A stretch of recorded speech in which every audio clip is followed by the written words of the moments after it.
kalau tobat jangan nanggung. Gitu.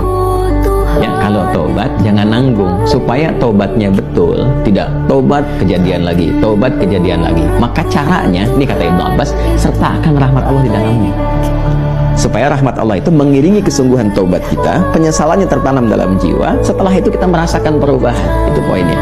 Jadi kalau ingin cepat taubat yang diterima oleh Allah, rasakan rahmat Allah hadir di dalamnya, lalu tanamkan pada diri kita. Ya kan? Ya, dihidayahkan Allah yang menciptakan engkau, Allah memberikan jalan kepadamu, Allah memberikan nafas kepadamu, Allah memberikan waktu. Setelah kamu akan berpulang. Kalau bukan karena rahmat Allah, bagaimana engkau berhadapan dengan Allah saat dihisab? Ya kan? Lalu kita balikan, ya Allah, engkau yang menciptakan aku, engkau yang memberikan kehidupan kepada aku, engkau yang memberikan jalan-jalan kepada aku.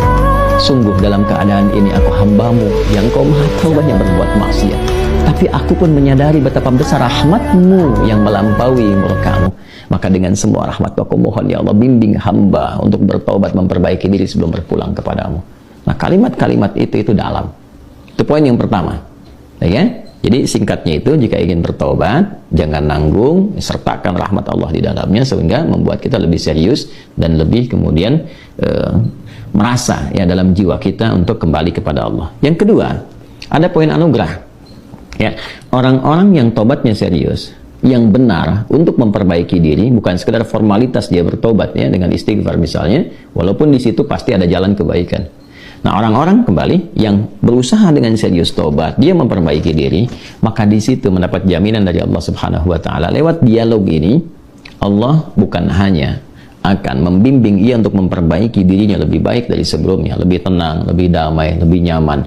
Jadi ingat ya, taubat itu hal yang pertama Allah berikan, itu bukan materi dunia dulu.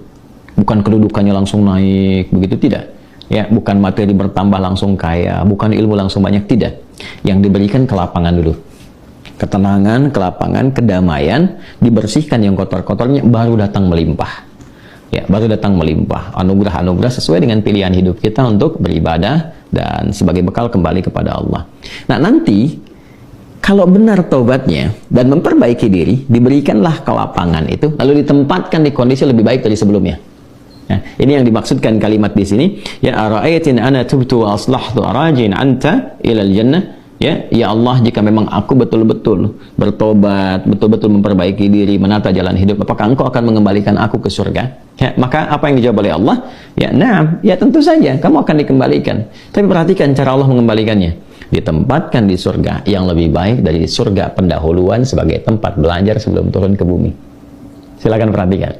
Bukankah di surga saat Adam belum turun ke bumi, hanya untuk berlatih materi sebelum turun, ya apa yang harus kerjakan, harus tinggalkan, bukankah di dalamnya ada ujian? Ya kan? Silahkan makan minum tapi jangan dekati yang ini, jauhi ini, lakukan ini, ya kan? Perintah dan larangan. Tapi surga yang akan ditempati saat kita kembali kepada Allah, bagaimana wujudnya, bagaimana sifatnya? Allahu Akbar, jannatun na'im, semuanya kenikmatan, nggak ada larangan lagi, nggak ada perintah lagi, semua tinggal nikmat saja. Berbeda dengan sifat yang pertama. Ya, artinya apa? Di sini diberikan kesan kepada kita, orang-orang yang bisa memperbaiki dirinya, selain hidupnya lebih damai, lebih tenang, lebih nikmat dibandingkan saat ia larut dalam maksiat. Anda punya harta, ya dihasilkan dari harta yang haram, yang riba, yang korupsi, yang menipu dan sebagainya. Lalu sadar, ya dari judi dan macam-macam, sadar tuh. Lalu ditaubati tuh. Begitu tobatnya benar dan memperbaiki diri, awal-awal itu nggak mudah karena harus melepaskan kebiasaan, melepaskan gaya. Gaya kan bandingannya dengan tekanan kan, F berbanding lurus dengan P kan, ya gaya berbanding lurus dengan tekanan kan, artinya semakin gaya, banyak gaya semakin tertekan kan, ya. Nah, ketika itu dilepaskan, tekanan kan tinggi juga, ya.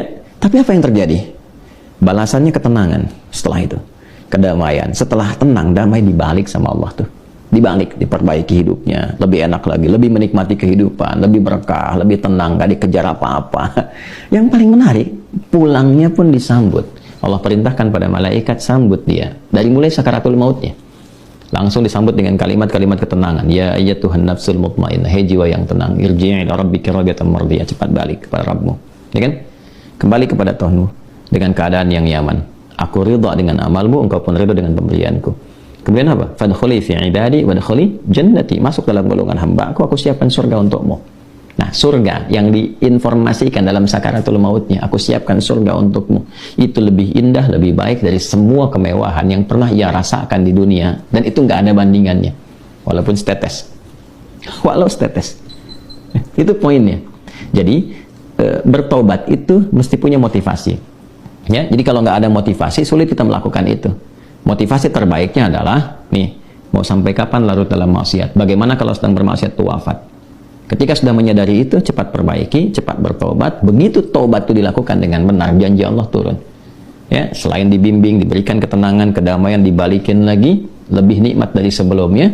Lalu dibimbing mendapatkan sesuai dengan bekalnya. Kalau ilmu dikuatkan dia, supaya cari surga dengan ilmunya. Kalau kedudukan diatur, supaya tidak mendapatkan kedudukan dengan nyogok, dengan korupsi, kan?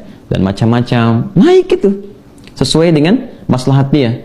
Dan kalaupun dapat harta dengan cara yang benar, nggak usah nipu, ya, nggak usah korupsi, nggak usah macam-macam gitu, dapat dia ditempatkan sampai dia jaga sampai wafat aja. Begitu meninggal, dapat yang terbaik, lebih indah dari suasana yang dia dapatkan sebelumnya. Itu spiritnya.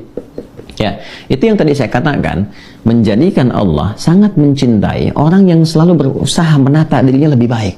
Bertobat terus, tobat lisan, tobat pandangan, tobat pendengaran, sampai tobat kaki. Sampai dia merasakan perubahan dari semua organ tubuhnya.